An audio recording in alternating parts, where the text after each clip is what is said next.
Top boxing news. Clarissa, unbelievable athlete, absolutely unbelievable, and best woman won on the night. I can't knock her. She deserved it. She really did. It was the best Clarissa I'd ever seen, best Clarissa I've ever witnessed. So look, like I said in there, as much as it kills me, she deserves the title of the G1. Look, there's talks of the rematch. The rematch is something that I believe will happen in the future, and there's talks about having it at St James's Park in the summer. To that, Clarissa Shields herself stated quite plainly, "I'm not fighting her in the United Kingdom. If we do have a rematch, Las Vegas, T-Mobile Arena sounds more like it." And I can only tell you now what I told you before.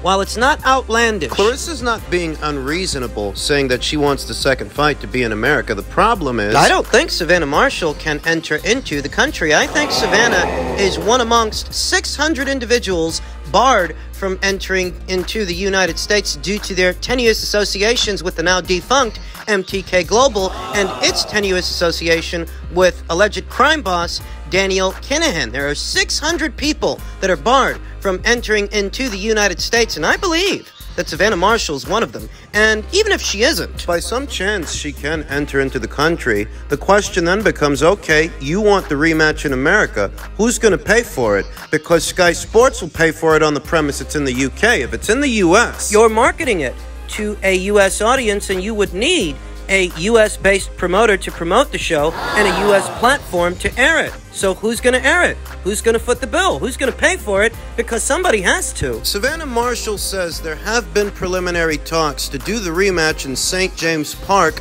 this upcoming summer. To that, Clarissa Shields says she's lying. This is 100% inaccurate. And perhaps those are talks that neither Clarissa Shields or her promoter, Dimitri Salita, perhaps those are talks that they weren't parties to. Perhaps those are talks within the Sky Sports and Boxer network. Talks that they're having since, put simply, they're the ones who paid for the fight, not Dimitri Salita. If Dimitri Salita wants to talk to some American-based network or some American-based promoter that has a deal with a network, then he's free to do that. But whatever talks Savannah's referring to must be talks over there at Sky and Boxer. If Clarissa sticks to her guns and stands on her square, and she won't come off that US-based rematch demand, then a rematch may not happen, because I don't know who here in America would pay for it. Clarissa's not with the PBC, she's not with Top Rank, she's not with Golden Boy, she's not with Matchroom. She's with Dimitri Salita,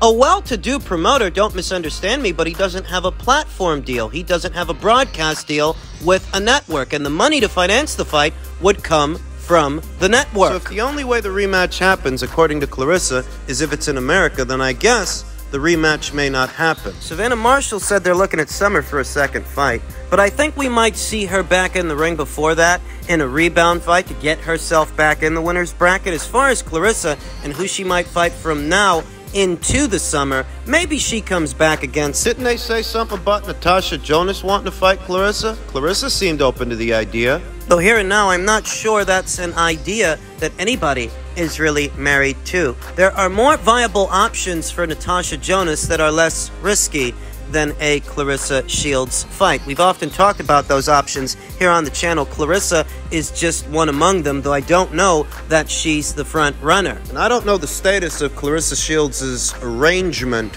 with Sky Sports and Boxer. Is she still under contract? Because if she isn't, I hardly think Sky Sports and Boxer are going to get her another fight. Now, Savannah's a different kettle of fish. You know, if it's Clarissa Shields versus Natasha Jonas, I can see Sky Sports and Boxer paying for that. But if it's just Clarissa, I'm not sure how that breaks down. Now, if it's just Savannah, I'm sure that Sky Sports and Boxer, they're still business partners with Savannah, and they'd get her a rebound fight in between now and the summer months when they're looking to do this second fight. But if they can't do the second fight with Clarissa because Clarissa's still demanding that it happen in America, who else can they get for Savannah Marshall? They can get a Raline Cedar-Rose. They can get a Christina Hammer. They can see about making the undisputed super middleweight title fight with Franchon Cruz. If they're not having luck with Clarissa to do that rematch, Savannah actually has more options than Clarissa, and it's because many of the fighters at or around these weights are fighters that Clarissa already beat. Savannah hasn't shared the ring with many of these fighters, like Christina Hammer, like Franchon Cruz. So they still are fresh faces and fresh options for her. As stated, if the Shields rematch don't happen, Savannah Marshall actually has a lot to choose from, so we'll see what the coming year brings in 2023. In men's lightweight news, upon viewing an image of young Ryan Garcia shaking hands with Tim Tszyu ahead of their ring returns set to go down in the first quarter of next year, Gervonta Davis took to social media and stated, "No funny shit. If I find out he's cheating, it's going to be a problem, and it's going to be more than boxing problems." When my mother... A Twitter user that goes by the name Raul asked, "Do you think he's on the juice?" To which Gervonta Davis responded, "He never looked that big before. He's definitely on something. Shit, DAZN already proved. They don't care about testing." Is somebody getting cold feet? Irrespective of how young Ryan Garcia looks here and now, he's not fighting Gervonta Davis next, you understand. He's going to be fighting someone else, presumably in January. So if Gervonta Davis actually suspects foul play, he's the A-side fighter, isn't he? Just ask for VADA testing. You're not fighting Ryan next anyway. You're fighting Hector Garcia, not Ryan Garcia. If you're the cash cow, you're the one in charge, and it's your show. Just incorporate VADA testing into the contract that Ryan must adhere to. Easy peasy, lemon squeezy. That Gervonta Davis even made any mention of this here and now, when we all know he's not fighting Ryan next. It'll be the fight after next. Well, I mean, one way to interpret it is cold feet, is apprehensiveness, because why should it matter to Gervonta Davis how Ryan Garcia looks to the eye when he's not about to fight him? And their fight is several months from now, and if you think this guy's on something, if there's any cause for concern, you're supposed to be the one in charge, aren't you? He said that DAZN doesn't give a fuck about testing. A Twitter user that goes by the name Marcus stated, "Uh-oh, champ, you seem a little concerned. Why not set up some early VADA instead of starting a narrative?" To which Gervonta Davis responded, "I tried." You tried to set up early VADA testing for a fight that isn't made yet? He's not fighting Ryan, you understand. So how did you try to set up VADA testing when you're fighting Hector and he's fighting someone else? You insisted that, he use VADA for his next fight? Is that what you tried to do? Because I'm not sure that you have any power in that situation. Gervonta Davis continued, and why they didn't ban Eddie for still trying to have fights after he knew a fighter was cheating and still tried to continue. Eddie, what's he talking about Eddie for? Eddie Hearn don't promote Ryan Garcia. Eddie Hearn has absolutely nothing to do with Gervonta Davis's upcoming fight with Ryan. Ryan is Oscar De La Hoya's fighter, not Eddie Hearn's. Become a common characteristic, a common trait amongst American fight fans to associate all things DAZN with Eddie Hearn. After mentioning Eddie, Gervonta Davis stated, "I'm waiting. Y'all are quiet on this shit," and people were likely quiet to his mentioning of Eddie Hearn and whatever happened with Eddie in this situation, because Eddie Hearn has nothing to do with this situation. What the hell are they supposed to say? Not that anybody in boxing, Eddie Hearn or otherwise, not that anybody in boxing's hands are clean. You don't think they have repeat offenders and guys who got popped for banned substances on your side of the street? Because they do. Luis Ortiz got popped 2 times for banned substances. So let's just cut the fucking crap. You're not even fighting Ryan next anyway. If you're worried about Ryan using banned substances, you're the A-side, ain't you? Insist on VADA testing for your fight with Ryan if you make it that far, and that should allay any fears that Ryan Garcia is on the sauce, is on the juice. They used to say that it's all the guys at the Eddie Reynoso gym, and even after Ryan Garcia's not with Eddie Reynoso anymore, because Canelo popped for clenbuterol and Oscar, he tested positive for a banned substance. They used to say that all the guys at Eddie's gym were dirty fighters. And Ryan Garcia used to be one of those guys. He used to fight out of Eddie Reynoso's gym, but a lot of time has passed and he's not with Eddie anymore. Everybody knows that, yet these narratives persist. Perhaps it's because Ryan is a naturally bigger guy than Gervonta Davis, and it's noticeable. Whereas Gervonta, he's a shorter, stumpier fighter. He's done all the growing he's going to do. The most he can do is expand. I mean, his gut can get bigger, but, he's not going to get any longer. He's not going to get any taller, whereas Ryan is younger, already taller, longer guy, and his body is still growing. Because he is younger than Gervonta. Gervonta's done all the growing he's going to do. He's close to 30 now, whereas Ryan Garcia is several years younger. Still growing. It's part of the reason that Ryan is perceived as being more of a threat to Gervonta than, say, Hector Garcia, who in many ways is a more proven amateur and a more proven professional than Ryan Garcia. You know, he is. Hector was actually an Olympian, and Hector actually has seen himself become a full-fledged world champion, whereas Ryan's come up short in both of those departments. But Ryan is naturally bigger, very fast. Very strong. And the kid can fight. So even if he's not as proven as Hector Garcia, for example, he is naturally bigger, noticeably bigger. So much so that young Gervonta Davis seems to have cold feet ahead of what is supposed to be their fight in the second quarter of next year. If you got cold feet, wear thicker socks, Gervonta. What are you so worried about? You're not fighting this guy next anyway. It's not like he can take any pets for his chin. Due to being floored over a year ago opposite the ring, Luke Campbell, who's not known to be a big puncher, he's never had the reputation for being a big puncher that Gervonta Davis has had. And due to Ryan Garcia being floored over a year ago, I think it was close to 2, he's perceived as being chinny. And that's what some people like to say, and that's why. He could take banned substances, some kind of chemical cocktail to make his muscles bigger, vasodilated, so he can breathe better, but he can't take anything for how he takes a punch. Ain't no pets for your chin. Your punch resistance is what your punch resistance is. So, you know, it's neither here nor there. And that Gervonta Davis is raising these concerns this early, when he's not even about to fight this guy. Plenty of time to contract VADA to ensure that he's a clean fighter ahead of your fight. It just reads like cold feet. Reads like apprehensiveness. In men's super lightweight news, 2-time super lightweight champion Regis Prograis on his old buddy Josh Taylor. He says he hasn't gotten better.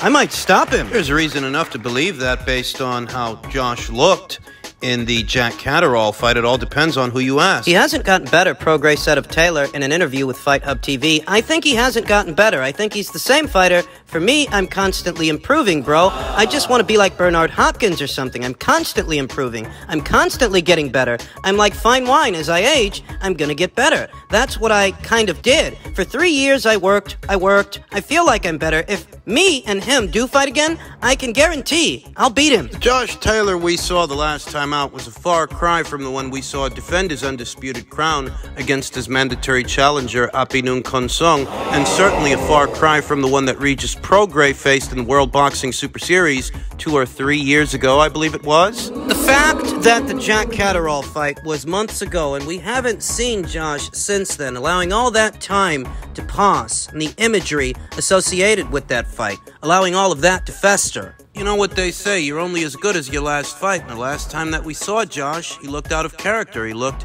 out of sorts. I'll beat him. I might stop him, Prograis said of Taylor. I feel like I might stop him. I just feel like I'm superior, bro. I'm way better. I'm superior. Mentally wise, I'm not the same fighter anymore. I'm more serious about training. And Regis Prograis gave Josh Taylor a very hard fight in the World Boxing Super Series. He's managed to stay in character over time, but Josh... Every fight that Regis Prograis has had since the Josh Taylor fight, he's looked like the same guy. And I mean that in the best way possible. He's consistently looked like the same guy. Formidable, hard-punching, skilled, and world-class. Now, I, like many of you, scored the fight for Jack Catterall, and I think that the decision should have went to him, but I'm still expecting Josh Taylor, the Josh Taylor of old, the Tartan Tornado, to show up early next year in that rematch. I think he's going to beat Jack. I think he's going to stop him. But it's not enough for me to say that. He's got to actually go out there and do it. It's for this reason I'd actually prefer that Regis Prograis go over to the top-ranked side of things and see if he can't make that rematch happen, then go to the PBC, where there are 2 alphabet titles for him to fight for, but those fights, they don't have the profile that this one does. Moreover, things being the way that they are over there at Showtime. The layman's may not have noticed that those above Stefan Espinosa's pay grade are already talking about tightening up their belts, tightening up their wallets. As Showtime Entertainment president Shannon Winograde said in so many words that belt tightening is coming. It's not coming from me, the content creator. It's coming from those above Stefan Espinosa's pay grade. Next year's Showtime boxing schedule may be even thinner than this year's was as a result of a smaller budget, because I told you, Showtime and what drives subscriptions for them is mostly their story-based programming, not their boxing. Their boxing really isn't a big part of their bottom line. So how much money do you really think they're going to spend on that? Don't be surprised if even more PBC guys end up on the shelf most, if not all, of next year. It's for this reason I don't actually want Regis to go over there. If he does, he'll have an even more sparse schedule of activity than what we've seen the last 2 or 3 years. The last 2 or 3 years following his appearance on the World Boxing Super Series. There's a better chance this guy fights 2 times a year at least if he goes to Top Rank. And Top Rank has some titillating options for him. A Teofimo Lopez fight, a Josh Taylor rematch, perhaps a Jose Ramirez fight. In terms of the bang-for-your-buck fights, for a super lightweight champion like Regis Prograis, there are bigger bang-for-your-buck fights and more notoriable fighters, familiar faces and familiar names at Top Rank. Yeah, the PBC's got 2 alphabet titles on their side of the street, but Alberto Puello ain't got the profile of a Josh Taylor. They've yet to get that IBF title fight over the line, the one between Jeremiah Ponce and Subriel Matias, and irrespective of who wins that fight. How fucking long would it take them to put it together if Regis Prograis were over there? The network relationship exists between Top Rank and the people over there at Sky Sports and Boxer, to where regardless of who wins Taylor versus Catterall, if Regis were to jump into bed with Top Rank, he might just get that Taylor rematch or a crack at Jack Catterall if he emerges the victor early next year. So for my money, I'd rather see Regis go to Top Rank. if he goes to the PBC, there's not much chance a Taylor rematch happens. As far as Josh Taylor and what he might do beyond a Jack Catterall fight, well, some people think he's going to move up in weight, and I understand where that sentiment comes from. Josh Taylor has always been very statuesque for a super lightweight, but you've got to think about it. If he were to move up to welterweight, who would he fight? Terrence Crawford's not with Top Rank anymore. They don't have any titles on that side of the street. No champions, no big names, not at welterweight, no signature fights and big paydays for Josh Taylor. All the paydays, at least for him, are at 140 pounds. So maybe he stays there a little while longer. Stays there long enough to fight Teofimo Lopez after the Catterall fight. Stays there long enough to have a rematch with Regis Prograis. Maybe he does it. There's more in it for him in terms of finance. Just have to wait and see. We will cross that bridge when we get to it.